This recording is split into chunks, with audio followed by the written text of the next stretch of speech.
केरला की 3 वर्ब्स आई हैं, shut down किया, कोमा बैन किया एंड अपील किया पब्लिक को। देखो सेंटेंस तो आप गए समझ, अब इसमें आ जाओ ग्रामर कॉन्सेप्ट पे। आज का मेन कॉन्सेप्ट है। कॉन्सेप्ट ऐसा बढ़िया कॉन्सेप्ट है, अब किसी किताब में एक साथ नहीं मिलता। मुझे नहीं पता क्यों नहीं मिलता, मेरे हिसाब से तो एक किताब में, हर जगह जो हर किताब में एक साथ होना चाहिए था। कॉन्सेप्ट क्या कहता है फटाफट से देखो मेरे साथ। हर जितने भी वर्ब्स हैं ना इंग्लिश में, उसको हम 5 कैटेगरीज में बांट सकते हैं। हर कैटेगरी के ऊपर स्पेशल टाइप के क्वेश्चंस बनते हैं, आपको उन कैटेगरीज को पहचानना है। कैटेगरीज क्या कहती हैं? देखो पहली कैटेगरी के वर्ब्स वो वर्ब्स हैं जिनके बाद जब भी दूसरी वर्ब आएगी ना वो जुड़ेगी टू से। जैसे ही wants to play, she needs to sleep, है ना। वॉन्ट प्लस में प्ले, बीच में आएगा टू। अब इसको लिखने का कोई और तरीका नहीं है। ही वॉन्ट्स प्लेइंग नहीं आ सकता, शी नीड्स स्लीपिंग नहीं आ सकता, ही वॉन्ट प्ले नहीं आ सकता, शी नीड्स स्लीप नहीं आ सकता। यहाँ पे तो आपको टू ही लगाना पड़ेगा अगर बीच में इन दोनों वर्ब्स को मिलाना है। स्लीप एक नाउन भी है, अगर नाउन लगाना चाहें तो वो अलग बात है। तो फर्स्ट कैटेगरी ऑफ वर्ब्स है वर्ब 1 और वर्ब 2 जब भी साथ में आएगी तो वर्ब 1 जो है ना हमेशा अपने बाद टू लगाएगी। अब आ जाओ सेकंड कैटेगरी। ये कैटेगरी ऑफ वर्ब क्या कहती है? जब जब मेरे पास दूसरी वर्ब आएगी ना तो मेरे पास आप टू नहीं लगा सकते, आपको तो मेरे पास जेरेंडी लगाना चाहिए। जैसे मैं बोलूँ वो हैवी फूड खाना अवॉइड करता है, वो हैवी ईट करना अवॉइड करता है, तो आप बताओगे ही अवॉइड्स टू ईट हैवी, ऐसे ही बताओगे ना। लेकिन अवॉइड जो है इन सारी वर्ब्स में से एक वर्ब है, इस वजह से अवॉइड अपने बाद कभी भी टू ईट ले ही नहीं सकती। हमेशा अवॉइड्स के बाद में ईटिंग आएगा, वर्ब की आईएनजी फॉर्म या जेरेंड जिसको हम बोलते हैं वो आएगा। तो ही अवॉइड्स टू ईट हैवी बन नहीं सकता सेंटेंस, ये सेंटेंस हमेशा ऐसे बनेगा ही अवॉइड्स ईटिंग हैवी। समझ गए? सेकंड कैटेगरी ऑफ वर्ब जो कहती है मेरे बाद में कभी भी टू इन्फिनेटिव नहीं आएगा, तो ये वाला सेंटेंस है रॉन्ग। ये सारी की सारी वर्ब जो आपको नीचे मैं दिखा रहा हूँ ये सब अपने बाद इसी तरह से जेरेंड लेती है। अब आ जाओ थर्ड कैटेगरी पे। थर्ड कैटेगरी क्या कह रही है? चाहे तो तुम मुझे पहली का समझ लो, चाहे तुम दूसरी का समझ लो, दोनों का मतलब एक ही है। चाहे तुम मुझे जेरेंड दे दो, चाहे तुम मुझे टू इन्फिनिटी दे दो, मैं तो दोनों से काम चला लूँगी, ठीक है ना। ये सारी की सारी वर्ब्स मैंने यहाँ लिख दी हैं, ये हैं थर्ड कैटेगरी ऑफ वर्ब्स। जैसे इसमें आइए स्टार्ट, है ना। They started to work today और दे स्टार्टेड वर्किंग टुडे, दोनों सेंटेंस सही है, दोनों का एक ही मतलब है, दोनों को आप जैसे यूज़ करना चाहिए वैसे पेपर में लिख सकते हैं, कहीं भी लिख सकते हैं, दोनों में कोई फ़र्क नहीं है। तो ये खास वर्ब्स हैं जो पहली और दूसरी कैटेगरी दोनों में बिलोंग करती हैं। अब देखो चौथी कैटेगरी ऑफ वर्ब्स, वो क्या कहती हैं? चाहे तो तुम मुझे पहली में ले लो, चाहे तुम दूसरी में ले लो, लेकिन पहली और दूसरी में लोगे ना तो मेरे मतलब अलग होंगे। अगर तुम मेरे बाद टू इन्फिनिटिव लगाओगे और अगर तुम मेरे बाद जेरेंड लगाओगे तो दोनों सही हैं, मैं मना नहीं कर रही, पर दोनों के अपने अपने मतलब है। आप एक चीज़ के लिए दोनों को यूज़ नहीं कर सकते। अब मैं आपको यूज़ करके दिखाता हूँ। ये 5 ही ऐसी स्पेशल वर्ब्स हैं, ठीक है ना। स्पेशल सिर्फ ऐसी 5 ही वर्ब्स हैं जो कहती हैं चाहे तुम मुझे पहली में रखो चाहे दूसरी में रखो, पर हमारे मीनिंग अलग अलग होंगे दोनों कैटेगरी के अंदर। They tried to cook and they tried cooking, उन्होंने ट्राई किया कुकिंग के लिए, उन्होंने ट्राई किया कुकिंग के लिए। देखने में लगता है दोनों का मतलब एक ही है, लेकिन इसका मतलब डिफरेंट है। कैसे? जब जब ट्राई के बाद में टू कुक आएगा, जब जब ट्राई के बाद में टू इन्फिनिटिव आएगा तो किसी काम की आपने भरसक कोशिश की है ना, हार्ड वर्क किया आपने किसी काम पे, किसी काम को करने में आपने अपना जी जान लगाया है, उसको कहते हैं हम ट्राई टू कुक करना, है ना। कुकिंग करने की उन्होंने बहुत कोशिश की। और जब जब ट्राई के बाद में जेरेंड आएगा इसका मतलब होता है आपने कुछ कोशिश नहीं की, आपने किया एक्सपेरिमेंटेशन, है ना। जैसे आज हम कुकिंग करके देखते हैं, है ना। आज आपके पास खाली टाइम है, आपको लगा कुकिंग करनी है, शौक से कोई काम करते हो एक्सपेरिमेंट की तरह, चलो करके देखें कैसा होता है, तब आता है ट्राई के बाद में वर्ब के आईएनजी फॉर्म। जब जब आप ट्राई के बाद में टू लगाओगे और कोई काम लिखोगे तब आपने भरसक कोशिश की है। तो मतलब अगर आप पहाड़ पे चढ़ने का काम कर रहे हो ना, अगर आप माउंटेन क्लाइंबिंग का काम कर रहे हो तो यू ट्राइड टू क्लाइंब आएगा, यू ट्राइड क्लाइंबिंग नहीं आएगा। कोई भी ऐसा नहीं होता इंसान कहता है चलो आज माउंट एवरेस्ट चढ़ के देखते हैं, है ना। आप हमेशा हार्ड वर्क करोगे चढ़ने के लिए। तो समझ गए ट्राई वर्ब। अब देखो दूसरी verb, they stopped to eat and they stopped eating, दोनों में फ़र्क क्या है? यहाँ पे ये कह रहा है कि वो कहीं जा रहा था, रास्ते में रुका, रुकने के बाद क्यों रुका? वो खाने के लिए। स्टॉप्ड टू ईट, कहीं जा रहा था, स्टॉप हुआ और बोला अभी मैं खाऊंगा, फिर मैं आगे बढ़ूंगा। यहाँ पे क्या किया? उन्होंने खाना बंद कर दिया, वो खा रहे थे, खाते खाते उन्होंने खाना छोड़ दिया, है ना। दे स्टॉप टू ईट का मतलब है कहीं जा रहे थे, रुके रास्ते में, खाना शुरू किया। और ये स्टॉप्ड ईटिंग का मतलब क्या है? कुछ खा रहे थे पर उन्होंने अचानक से सोचा अब नहीं खाएंगे, चलो स्टॉप्ड ईटिंग, है ना। ही स्टॉप्ड ईटिंग नॉनवेज, उसने नॉनवेज खाना छोड़ दिया। And he stopped to eat nonveg, वो कहीं जा रहा था, रास्ते में गाड़ी की ब्रेक लगाई, पार्क की और फिर नॉनवेज खाया। समझ गए? दोनों का मतलब बिल्कुल उल्टा, स्टॉप वर्ब के बाद में इन्फिनिटिव जेरेंड लगे।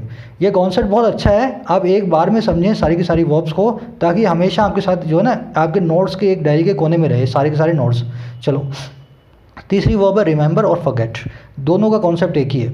रिमेंबर के बाद में अगर आपने टू लगा दिया, उसका मतलब क्या है, आपको कोई काम चीज़ है ना रिमेंबर रही। जैसे मैं बोलूँ they remember to lock the door, उनको याद रहा डोर को लॉक करना, भूले नहीं वो। They remember to lock the door का मतलब क्या है, उन्होंने बिल्कुल याद रखा कि लॉक को डोर करना है, डोर को लॉक करना है, उन्होंने डोर को लॉक कर भी दिया। लेकिन मैं इसकी जगह टू लॉक की जगह लॉकिंग लगा दूँ ना, they remember locking the door, इसका मतलब क्या है, उनको अभी भी याद है डोर को उन्होंने लॉक किया है। समझ गए ना। आप रिमेंबर के बाद जेरेंट लगाओगे, उसका मतलब ये होगा आप पुरानी चीज़ों को याद कर रहे हो, है ना। आप कोई पुरानी याद को ना सोच रहे हो। आई रिमेंबर्ड गोइंग देयर, मुझे याद है मैं वहाँ गया था। शी रिमेंबर्ड विजिटिंग लंडन, उसको याद है वो आज भी लंदन जाकर के आई है। दे रिमेंबर्ड लॉकिंग द डोर, उनको याद है उन्होंने डोर लॉक किया था आते हुए। समझ गए। इस काम के अंदर क्या कर रहे हो आप याद रख रहे हो किसी चीज़ को कि मैं भूल ना जाऊं। इस काम में आप क्या कर रहे हो, कोई ऐसा काम जो आप कर चुके हो ना, उसको आप याद कर रहे हो कि मैं कर चुका हूँ ऑलरेडी, मैं डोर को लॉक कर चुका हूँ। अब देखो दो अलग अलग चीज़ें हैं। वैसे ही फॉरगेट के साथ करना है। They forget to lock the door का मतलब है वो भूल गए लॉक को, डोर को लॉक करना, है ना, दरवाजे का कुंडा लगाना गए वो भूल। लेकिन फॉरगेट लॉकिंग द डोर का मतलब क्या है, वो भूल गए इस चीज़ को कब उन्होंने डोर को लॉक किया था। आई फॉरगेट ईटिंग डिनर जो है लास्ट नाइट, मैं भूल गया मैंने रात को डिनर खाया या नहीं खाया। I forget calling my mom, मैं भूल गया मैंने अपनी मम्मी को फ़ोन किया नहीं किया। They forget locking the door, वो भूल गए उन्होंने डोर को लॉक किया नहीं किया। समझ गए ना। यहाँ पे क्या है, वो भूल गए लॉक करना, वो लॉक करके नहीं आए। और यहाँ पे क्या है, वो कर आए पर वो भूल गए, वो कर चुके हैं, उनको याद नहीं है, अभी भी फॉरगेट है वो। समझ गए। रिमेंबर और फॉरगेट एक तरीके से चलते हैं, लास्ट में रिग्रेट है। They regret to tell you the truth and they regret telling you the truth, यहाँ पे उनको बड़ा खेद है तुम्हें ट्रूथ जो है बताने में। We regret to tell you that, हमें बड़ा खेद है आपको ये बताने में। They regret to tell you this, उनको बड़ा खेद है आपको ये बताने में। पर रिग्रेट के बाद टेलिंग आ जाए ना, इसका मतलब क्या होता है, उनको आज भी इस चीज़ का पछतावा है कि उन्होंने तुम्हें सच क्यों बताया। I regret going to that place, मुझे आज भी इस चीज़ का पछतावा है मैं उस जगह क्यों गया। She regrets not working hard, उसको आज भी इस चीज़ का पछतावा है कि उसने हार्डवर्क क्यों नहीं किया। समझ गए ना। पहले केस में आपको खेद होता है कि आप किसी बात को किसी आदमी को बता रहे हो, दूसरे कोई काम को आप कर रहे हो, उस काम को करने का खेद है आपको, और दूसरे के अंदर आपको इस चीज़ का पछतावा है कि कोई काम आपने किया। समझ गए ना। दोनों का कॉन्टेक्स्ट डिफरेंट है, दोनों का अलग अलग मतलब है। इसमें आप कोई काम करते हुए खेद जता रहे हो, इसमें कोई काम कर चुके हैं उसके लिए आपको पछतावा हो रहा है मैंने क्यों ये काम कर दिया। ठीक है ना। 5 ही वर्ब्स हैं, इस तरह से यूज होती हैं। अब देखो ये 5वीं कैटेगरी है। ये 5वीं कैटेगरी क्या बोलती है, ना तो हम लेंगे हमारे बाद में टू जो है टू इन्फिनेटिव, ना लेंगे हम वर्ब के आईएनजी फॉर्म। हम क्या लेंगे, हमारे बाद तो बे इन्फिनेटिव चाहिए, वर्ब की फर्स्ट फॉर्म दे दो हमें तो हमारे बाद, और कुछ मत लगा देना इसके अलावा। शी मेड हिम डांस, उसने उसको डांस करवाया। मेड करने का मतलब क्या है, उसने उसको मजबूर कर दिया नाचने के लिए। दे मेड हिम सिंग, उन्होंने उसको गाने पे मजबूर कर दिया। ही मेड हर क्राई, उसने उसको रोने पे मजबूर कर दिया। समझ गए ना। आप जब भी मेक के बाद में देखो वर्ब की फर्स्ट फॉर्म होगी डांस, आप जब भी ऐसे यूज़ करते हैं मतलब क्या है, आप किसी इंसान को कुछ करने के लिए मजबूर कर रहे हैं। मेक अपने बाद में हमेशा वर्ब की फर्स्ट फॉर्म ही इसी तरीके से लेगा। They help them get the job, उन्होंने हेल्प किया उनको जॉब को गेट करने में। हेल्प के बाद भी वर्ब की फर्स्ट फॉर्म आती है, इसके बाद जेरेंट भी आता है, वो अलग चीज़ है। हेल्प के बाद में कब जेरेंट आता है कब फर्स्ट फॉर्म आती है, उनका मतलब अलग अलग होता है, ये मैं आपको बता चुका हूँ। पर हेल्प है ना जनरली अपने बाद वर्ब की फर्स्ट फॉर्म लेता है। They help them get the job. They let him work, उन्होंने उसको काम करने दिया। लेट करने का मतलब क्या होता है, परमिशन देना किसी को, है ना, किसी को इजाज़त देना। उन्होंने उसको काम करने की इजाज़त दी, दे लेट हिम वर्क। तो हेल्प, लेट और मेक अपने बाद हमेशा लेंगी बेयर इन्फिनेटिव। हेल्प के बाद टू इन्फिनेटिव भी आता है, वो एक छोटी सी नॉर्मली है, फिर कभी बता दूंगा आपको मैं। वैसे इन तीनों के साथ में आपको बेयर इन्फिनेटिव हमेशा लगाना है। अब देखो आप ध्यान से देखोगे ना तो आपने पूरा एक चैप्टर कंप्लीट कर दिया, हमने वर्ब का एक छोटा सा पार्ट। 5 तरह की वर्ब्स होते हैं दुनिया में, उन 5 तरह की वर्ब्स को हमने कैटेगराइज कर दिया। या वो किसी बुक में एक साथ में नहीं मिलता, मुझे बहुत इस चीज़ का खेद है क्योंकि ये देना चाहिए सबको साथ में। अब ध्यान देना आप, सर कौन कौन सी वर्ब कैसे कैसे हमें कैसे याद होगा। देखो अगर तुम सेकंड वाले को याद कर लो ना, ये वाले को, ये सारी वर्ब्स को याद कर लो तुम, 2-2 3-3 4 बार देख लो। आपको मैं एडिटोरियल के दौरान बताऊँगा, आपका ध्यान खींचूँगा ना, आपका रिविजन हो, तो उसके बाद बड़ा ईजी इनको याद करना। क्योंकि थर्ड कैटेगरी में तो यही है सारी की सारी, neglect, hate, love, suggest, recommend, bother, prefer, continue, begin, start. तो ये तीनों तो एक जैसी हैं। Continue, start, begin. सीज मतलब किसी चीज़ का ख़त्म करना। लव, हेट, निगलेक्ट, ये सब इमोशंस हैं। थर्ड वाला ईजी है याद करना। फोर्थ वाली तो मैंने आपको बताया 4 ही हैं, 5 ही हैं, और 5 वाली 3 ही हैं। अब इनको छोड़ दो तो बाकी सब की सब फर्स्ट में आती हैं, जो कि 95%, बल्कि मैं बोलूँ 98% वर्ब्स हैं जो फर्स्ट कैटेगरी में आती हैं। समझ गए ना। याद किसको करना है आपको? सेकंड कैटेगरी वाले को अच्छे से याद कर लेना है, और थर्ड कैटेगरी वाले को आपको अच्छे से कोशिश करनी है याद करने की। इसके बाद आपका जो है मोटे मोटे आपको सारे याद हो जाएंगे, क्योंकि ये तो आप कभी भूलोगे नहीं और ये भी आपको मैं भूलने दूंगा नहीं। चलो, अब अगर आपको इतना समझ में आ गया है, आज आपका क्विज भी बड़ा है, मेगा क्विज है, 10 क्वेश्चन हैं। लास्ट क्वेश्चन सबसे ज़्यादा डिफिकल्ट है, जरूर इस पर ध्यान देना, 2 एरर भी हो सकती हैं, है ना। यही फॉर्मूला लगेगा, तसल्ली से इसको सॉल्व करो। अगर आप सॉल्व नहीं करोगे ना, इस चीज़ की मैं आपको गारंटी जरूर देता हूँ, आप कभी भी पेपर क्रैक नहीं करोगे, क्योंकि यही काम आपको पेपर में करना है, वो काम तो आप करते नहीं हो। आप सोचते हो सर मुझे बता दें आंसर, है ना, सर ही कॉन्सेप्ट समझा दें, सर ही क्विज बता दें, सर ही आंसर बता दें, तो सब काम सर कर देंगे तो फिर पेपर भी मैं ही दियाऊँगा, है ना। फिर आपका क्या काम है वहाँ पे? कोशिश करना है, आपको खुद करना है। इसके आंसर्स आपको कल रात में मिल जाएंगे। इस कॉन्सेप्ट को मैं अलग से कट करके चैनल पर डाल दूंगा, ठीक है ना, आंसर्स को अपडेट करके साथ में। चलो भाई, आ जाओ सॉल्यूशन देख लेते हैं। फिर से वही बात, मैं तो बता दूंगा, अगर आपको समझ नहीं आया तो कोई मतलब नहीं है, पहले खुद कोशिश कर लेना क्विज को। अब आपके सामने मैं लाइव सॉल्व करने जा रहा हूँ हर क्वेश्चन को। He detested going to the temple, उसने डिटेस्ट करता था, बड़ी उसको हेट थी, बहुत घृणा थी उसको मंदिर जाने में, है ना। Detested going to the temple, detest कौन सी वर्ब है? कैटेगरी पहचानो। अगर आपको मैंने बताया कि सेकंड कैटेगरी की वर्ब्स को आपको याद करना है, बेसिकली डिटेस्ट वर्ब इसमें लगी हुई है। डिटेस्ट के बाद में क्या आएगा भाई? हमेशा और हमेशा जेरेंड आएगा। डिटेस्ट के बाद में टू ईट, टू गो कभी नहीं आ सकता। यहाँ क्या लगा हुआ है? जेरेंड लगा हुआ है। Detested going to the temple, तो पहला तो मैंने आपको कंफ्यूज करने के लिए लगाया है, यहाँ पे नो एरर ही आने वाली है, पहले के अंदर कोई एरर नहीं है, ठीक है। बढ़े अगले की तरफ। चलो, she forgot calling her mom so I reminded her again, वो अपनी माँ को फ़ोन करना भूल गई, इसलिए मैंने उसको याद करवाया, है ना। माँ को फ़ोन करना भूल गई वो, फॉरगॉट कॉलिंग हर मॉम। अब देखो फॉरगेट वर्ब पे आओ, क्या बताया था मैंने? जब जब आप किसी काम को करने को भूल जाते हो ना, देखो फॉरगेट के बाद में टू लगाओगे तो आप किसी काम को करने को भूल गए, फॉरगेट के बाद में वर्ब के एनजी फॉर्म लगाओगे तो किसी काम को करके भूल गए। फॉरगेट टू लॉक का मतलब है लॉक करना भूल गए, फॉरगेट लॉकिंग का मतलब है लॉक करके इस बात को भूल गए कि हमने लॉक कर दिया है। अब ये बताओ, माँ को फ़ोन करके वो भूल गई या फ़ोन करना भूल गई, और मैंने उसको याद भी करवाया, तो मैं उसको क्या याद करवाऊंगा कि तुझे तेरी मम्मी को फ़ोन करना था, तो मैं उसको याद करवाऊंगा जिस काम को उसने करना अभी बाकी है, तो फॉरगेट कॉलिंग नहीं आ सकता। अच्छा क्या लगाएं sir? Forget to call. She forgot to call her mom, अपनी माम को फ़ोन करना भूल गई, इसलिए मैंने उसको याद करवाया, फिर से एक बार याद करवाया, ठीक है ना। चलो अगला क्या कहता है? कैन यू मेक, मैं रेड कर देता हूँ ताकि आपको पता लगता रहे कैसे कैसे बने हैं ये। Just a minute. हाँ, can you make her accepting my proposal for marriage, क्या तुम उससे मेरी मैरिज का प्रपोजल एक्सेप्ट करवा सकते हो? समझ गए ना, रेडी करवा सकते हो, उसको मनवा सकते हो मेरे लिए। Make her accepting my proposal कौन से कैटेगरी की वर्ब है? अब बताई थी मैंने आपको, लास्ट कैटेगरी की वर्ब्स मेक, हेल्प, लेट क्या करती हैं? अपने बाद हमेशा बे इन्फिनेटिव लेती हैं। तो मेड के बाद में हर आ गया इसका प्रोनाउन, और साथ में क्या आएगा यहाँ पे? Bare infinitive. क्या होता है एक्सेप्टिंग का? Accept. Can you make her accept my proposal for marriage.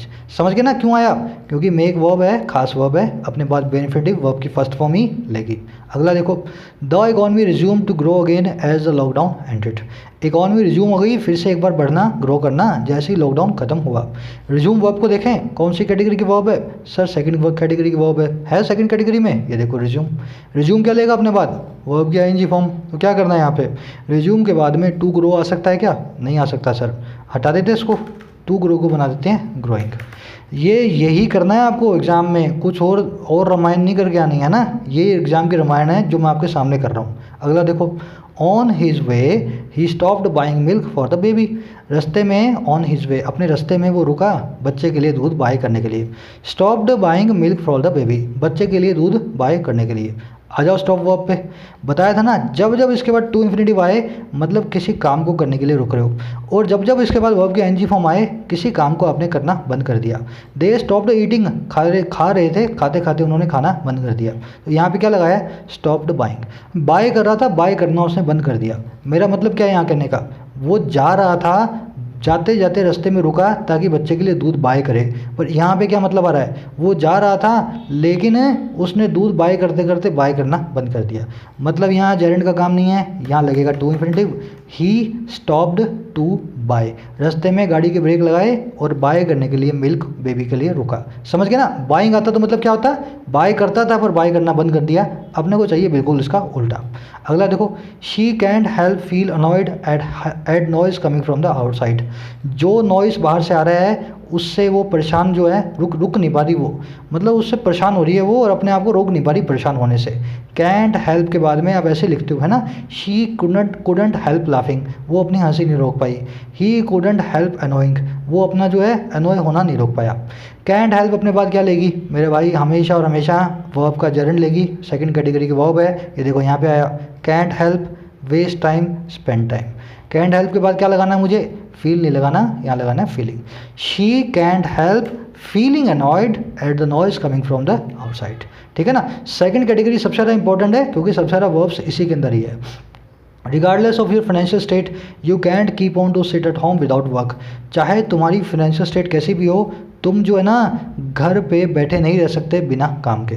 Can not keep on to sit at home. ध्यान से आप देखोगे, कीप ऑन क्या कहती है अपने बाद में, कीप ऑन हमेशा अपने बाद में वर्ब की आईएनजी लेगी। तो you keep on to sit नहीं आ सकता, कीप ऑन सिटिंग आएगा यहाँ पे। चलो सिटिंग लगा दिया। You can not keep on sitting at home without work. समझ गए ना, जो समझा है वही लगा रहा हूँ मैं, कुछ नया नहीं बता रहा आपको। अगला देखो, can you imagine to go at such a place to stay. क्या तुम कभी सोच सकते हो ऐसे एक जगह पे जाकर के रहने को। Can you imagine to go at such a place to stay. Hindi समझ गए इसकी, वर्ब कौन सी आई है, इमेजिन। इमेजिन कौन सी वर्ब है, सेकंड कैटेगरी की वर्ब है। इमेजिन के बाद क्या आएगा, हमेशा जेरेंड आएगा। तो कैन यू इमेजिन, अब मैंने क्या लगा रखा है इसके बाद, कहाँ गया, टू गो आ सकता है क्या, नहीं आ सकता। Can you imagine going to such a place to stay. अगला देख लो, many climbers have died while trying climbing this mountain. बहुत सारे क्लाइंबर्स मर गए क्लाइंब करते हुए इस माउंटेन को, इस पहाड़ पे चढ़ते हुए, है ना। While trying climbing this mountain. ध्यान से देखो, ट्राई वर्ब आई है। ट्राई वर्ब दो तरीके से यूज़ होती है, बताया ना मैंने आपको। शी ट्राइड टू कुक, उसने कुक करने की बहुत कोशिश की। शी ट्राइड कुकिंग, उसने कुकिंग करने की कोशिश की, मतलब उसने एक्सपेरिमेंटेशन किया। बोलो आज कुकिंग करके देखते हैं ना, बाकी सब काम तो मैं जानती हूँ, कुकिंग नहीं जानती, चलो कुकिंग भी करके देखती हूँ। समझे मेरी बात को। क्या क्लाइंबर्स वर्ब की आईएनजी फॉर्म लगा के क्लाइंब करने का एक्सपेरिमेंटेशन करेंगे। क्या करें क्लाइंबर्स, भैया आज हम चलो जो है पहाड़ चढ़ के देखते हैं, और इस चक्कर में मर गए। अगर आप किसी काम में मर रहे हो ना, बड़ा जी जान से कोई काम को आप कर रहे हो, उसमें फेल हो रहे हो आप, they tried to climb this mountain. समझ गए ना, while trying to climb this mountain आएगा क्योंकि यहाँ पे बहुत जोर लग रहा है इनका, बहुत एफर्ट्स डाल रहे हैं ताकि इनकी मौत ना हो और ये जो माउंटेन पे चढ़ जाएं। टू क्लाइंबिंग की जगह। समझ रहे हो ना लॉजिक को। लास्ट क्वेश्चन है, बहुत हार्ड है, इसमें दो एरर्स हैं इसलिए। He has stop to wasting time to pay to, यहाँ प्ले लिखना है ना, play video games.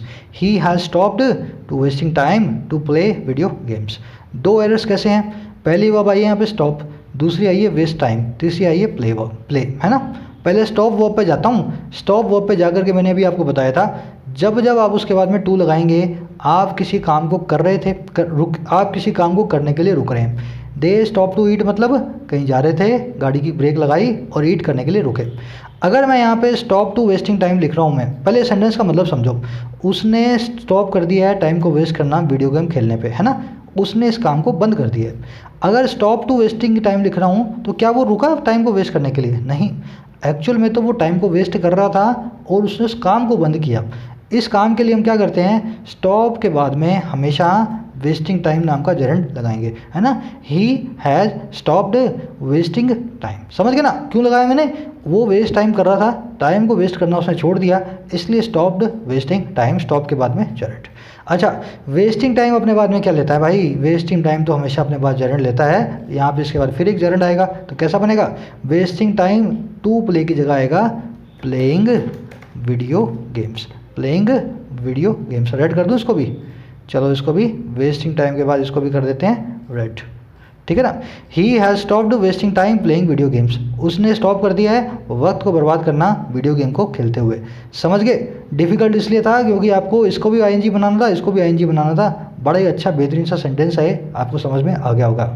If you understood this concept please give the video a thumbs up. These concepts are done during the editorial videos on our channel every day. You can join me in those videos as well. Please consider subscribing to the channel if you haven't already. Signing out.